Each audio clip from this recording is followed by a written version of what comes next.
કેશોદ પોલીસે ઘોડી પાસાનો જુગાર રમતા 7 ઈસમોને ઝડપી લીધા હતા. જૂનાગઢ જિલ્લા પોલીસ વડા હર્ષદ મહેતાની સૂચના મુજબ ડીવાયએસપી બીસી ઠક્કરના માર્ગદર્શન હેઠળ શ્રાવણ માસમાં ચાલતી જુગારની બંદીને અટકાવવા કેશોદ પોલીસ દ્વારા પેટ્રોલિંગ કરવામાં આવી છે. ત્યારે કેશોદ પોલીસ સ્ટેશનના police sub inspector PR Balasara, police head constable Ranjitbhai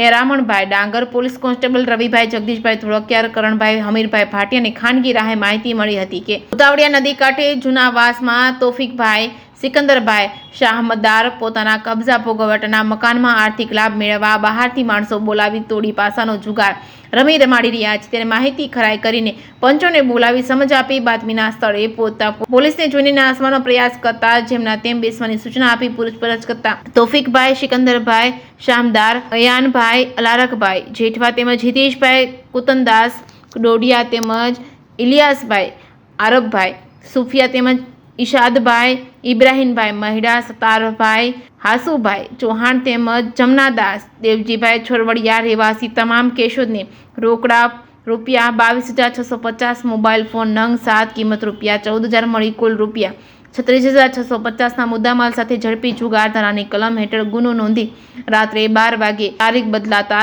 10ના ગુણાંકમાં ગોઠવી અંગ ઝડતીની રકમ ચાવ કરી છોડી દેવામાં આવી હોવાનું ચર્ચાઈ રહ્યું છે. જે કેસની ગુજરાતી સાથે રાજુ પંડ્યા, કેશોદ.